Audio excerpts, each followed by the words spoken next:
The House GOP's push to impeach President Biden is falling apart. Republicans were hoping this week's private testimony from Hunter Biden would be the silver bullet in their quest to prove his father benefited from his financial dealings. Instead, he never once pleaded the fifth and offered a point-by-point rebuttal of the allegations leveled against his father. Even the MAGAverse is admitting Hunter came out looking good in the hearing.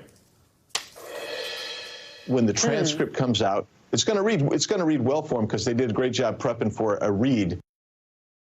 Wow. It was another embarrassing defeat for House Oversight Committee Chair James Comer, who rose to prominence in the party as someone who insisted that he was going to stick it to the president one way or the other. In fact, he made over 200 appearances on Fox last year and raised over $1 million on the promise he'd get the goods on the Biden.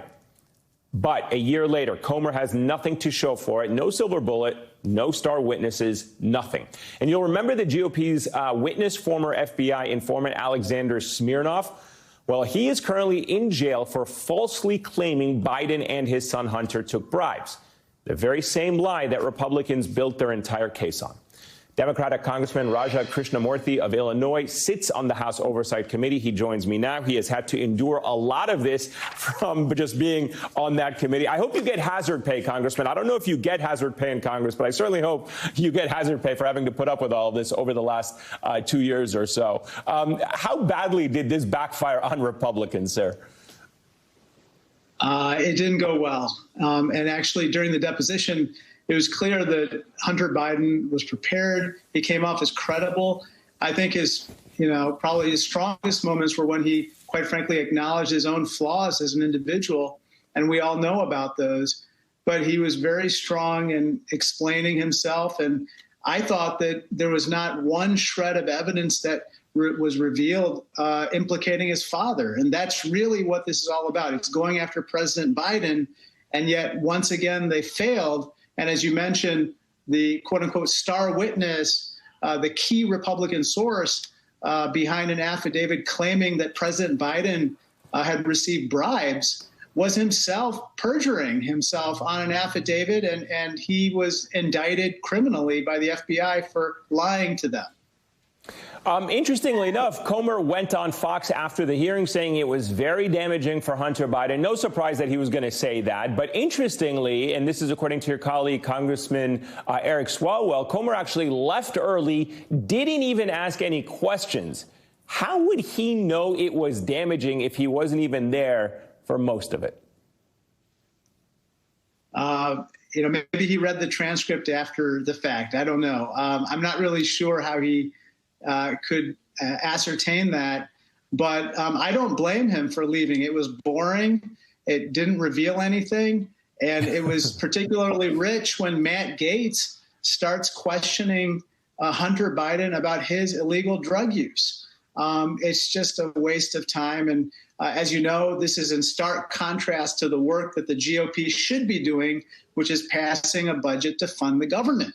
We're again facing a looming shutdown on Friday of next week.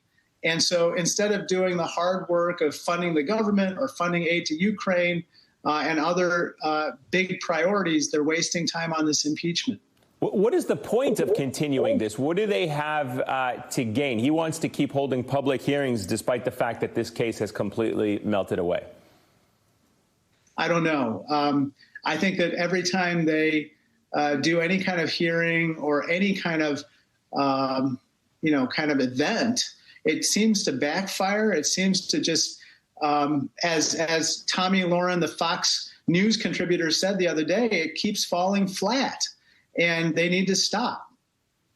The other elephant in the room, sir, is certainly with the GOP's impeachment push, is their shrinking majority. Now that Democratic Congressman Tom Suozzi has been sworn in to replace George Santos, they can only afford to lose 2 votes if they bring this case to the House floor. Considering they barely were able to impeach Homeland Security Secretary Alejandro Mayorkas, do you see them being able to pull this off against Joe Biden?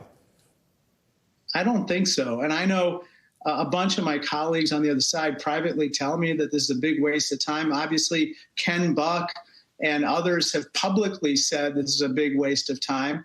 And again, At the last, I guess their only impeachment hearing that they've had back in September, their expert witness actually said there is no evidence of impeachable conduct. And so when you have that type of evidence, or lack of evidence, I should say, it just causes more and more, I think, Republicans to want this whole thing to go away. Congressman, switching gears real quickly. Earlier, we saw Vice President Kamala Harris say there is an offer for a 6-week ceasefire in Gaza on the table. Some of the sharpest comments yet from a senior administration official about the humanitarian catastrophe unfolding in Gaza. Your reaction to the comments from the Vice President? I think the parties have to seize on that offer and accept. We got to have that halt in hostilities right now. The hostages have to be released. Massive humanitarian aid needs to be flowing into Gaza. I don't care what you call it, whether it's a ceasefire, a truce, a halt in hostilities. We have to have that because civilians are suffering and people are dying.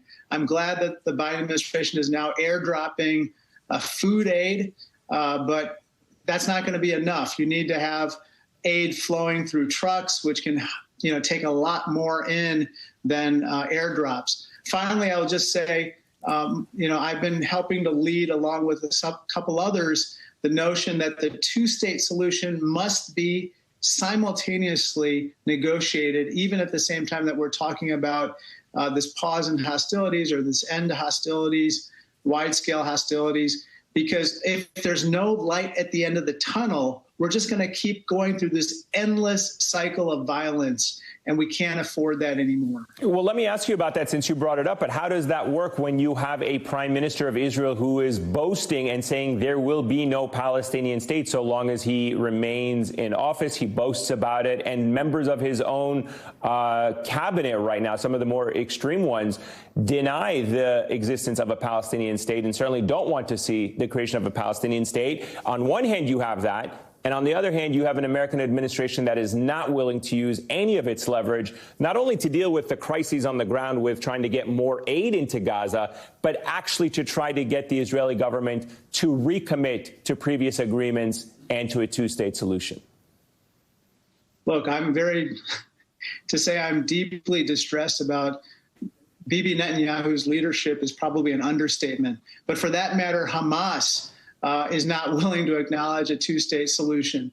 I think at the end of the day, whether it's the Egyptians, the Saudis, of course, us as Americans, the Qataris and others are going to have to bring people to the table and say, look, this is what you get in return for a two-state solution. And what the Israelis want deeply, deeply is a regional peace. They want the Saudis to ultimately recognize them and to have a longer-term agreement. But I don't think the Saudis or anyone is going to allow that to happen unless there's a two-state solution. And certainly that's our position as well. Congressman Raja Krishnamurthy, it's always a pleasure, sir. Thank you so much for your time. Greatly appreciate it, as always. Thank you, sir.